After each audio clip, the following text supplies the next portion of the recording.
सर्दियों में सिर्फ एक बार इस रेसिपी को बनाकर खा लें, कभी भी आपके जिस्म में दर्द, हड्डियों की कमज़ोरी और नींद की कमी नहीं होगी। आप इस रेसिपी को एक बार बनाकर स्टोर कर लें। मैंने एक अदद खोपरा ले लिया है। खोपरा हम उसे कहते हैं जो खुश्क नारियल होता है, उसे खोपरा या गिरी कहा जाता है। क्योंकि लास्ट वीडियो में मुझे बहुत से लोगों ने पूछा था कि ये खोपरा क्या होता है, तो इस वजह से आज मैंने आपको वाज़ेह अल्फाज में इसकी तशरीह कर दी है।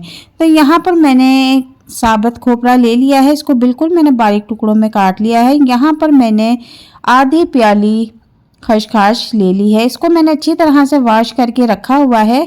और यहाँ पर अब हम एक पैन ले लेंगे और उसमें 2 चम्मच देसी घी ऐड कर देंगे। ये रेसिपी आप सादे घी में भी बना सकते हैं। अब इस घी में 3 से 4 मिनट तक के लिए खसखस को हम अच्छी तरह से फ्राई कर देंगे।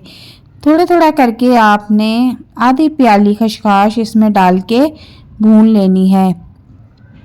तकरीबन 6 से 7 मिनट खसखस को फ्राई करने के बाद यहाँ पर मैंने आधा किलो दूध ऐड कर दिया है। दूध आप चाहे तो कोई सा भी ऐड कर सकते हैं।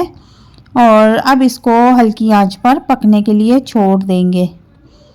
बहुत ही फ़ायदेमंद ये रेसिपी है। इस रेसिपी का 2 चम्मच सुबह 2 चम्मच शाम अगर आप खा लें तो आपको कभी भी जिस्म में कमज़ोरी नहीं होगी। ये बहुत ही ज़्यादा फ़ायदेमंद है।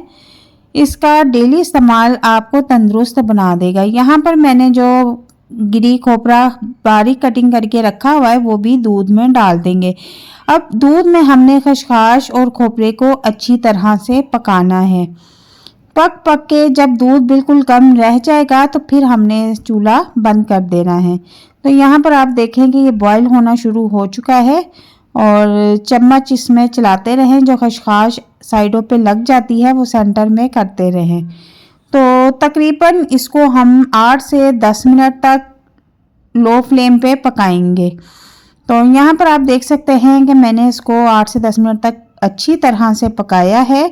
अब इसी कंसिस्टेंसी में आपने क्या करना है कि इसको आपने जूसर में डाल के बिल्कुल बारीक पेस्ट बना लेना है। इसके बीच में जो साबुत खोपरे के छोटे छोटे टुकड़े नज़र आ रहे हैं, ये बिल्कुल हमने बारीक पीस लेना है। ठीक है, इस तरह से आपने एक जूसर ले लेनी है और उसमें आपने दूध जो है हम बॉईल कर रहे थे वो सारा इसमें डाल देना है और अच्छी तरह से इसको अब हम ग्राइंड कर लेंगे। तकरीबन 1 से 2 मिनट तक ग्राइंड करेंगे और इसके अंदर खसखस और जो साबुत गिरी है जिसको हम खोपरा कहते हैं वो अच्छी तरह से पेस्ट बन चुका है। अब हम उसी पैन में इसको दोबारा से डाल देंगे। अब आप देख सकते हैं कि इसमें काफ़ी सारा दूध था जो कि पेस्ट बन चुका है और थोड़ा सा इसका हंगाल भी डाल देंगे ताकि कोई भी रिस्क ज़ाया ना हो।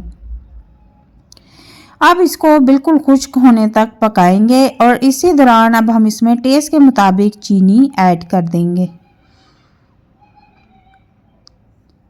इसमें जो थोड़ा सा दूध नज़र आ रहा है इसको हम बिल्कुल खुश्क कर लेंगे। ऐसे लोग जिनको रात को सुकून की नींद नहीं आती और जब नींद नहीं आती तो सारा दिन फिर सर में दर्द रहता है, तो वो ये रेसिपी ज़रूर बनाकर अपनी डाइट में शामिल करें। यहाँ पर मैंने 2 चम्मच देसी घी के और ऐड कर लिए हैं और अब हम इस हलवे को अच्छी तरह से भून लेंगे। जिस्म में कहीं भी दर्द है, बैठ के खड़े होने से आपको चक्कर आ रहे हैं, बहुत ज़्यादा कमज़ोरी है, हड्डियां दर्द करती हैं, खून की बेतहाशा कमी है, घर के काम करने से ही सांस फूल जाता है, तो इन तमाम बीमारियों के लिए आप ये रेसिपी ज़रूर बना के स्टोर करके रख लें। ये ख़राब नहीं होती। जैसा कि आजकल सर्दियों का ठंडा मौसम है, आप इसको फ्रिज से बाहर भी रख सकते हैं। इसका खाने का तरीका मैं आपको बता दूंगी। आप इस रेसिपी को बना के बच्चों को भी दे सकते हैं, बड़ों को, बुज़ुर्गों को भी दे सकते हैं, जवानों को भी दे सकते हैं। औरतें और मर्द सब इस रेसिपी को खा सकते हैं। इसके बहुत ज़्यादा फ़ायदे हैं और अगर आप शुगर के मरीज़ हैं और इससे फ़ायदा हासिल करना चाहते हैं तो आप इसमें चीनी का इस्तेमाल बहुत कम करें या तो बिल्कुल भी ना करें। ठीक है, और इसको खाने का तरीका ये है कि आपने सिंपली 2 चम्मच इसके सुबह नाश्ते के साथ या नाश्ते से पहले खा लेने हैं। चाहे तो आप गर्म दूध के साथ भी खा सकते हैं, चाहे तो आप बगैर दूध के भी इसको खा सकते हैं। और 2 चम्मच ही आप रात को भी खा सकते हैं।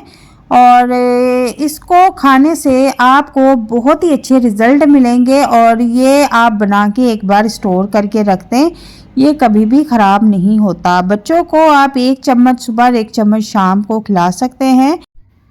औरतों और मर्दों के पोशीदा अमराज के लिए ये रेसिपी बहुत ही ज़बरदस्त है। आपको किसी भी मेडिसिन की ज़रूरत नहीं पड़ेगी अगर आप ये रेसिपी बनाकर घर में रख लें, इसको स्टोर कर लें और 2 चम्मच सुबह 2 चम्मच शाम को खाएं और चंद दिनों में ही रिज़ल्ट आप खुद देखेंगे।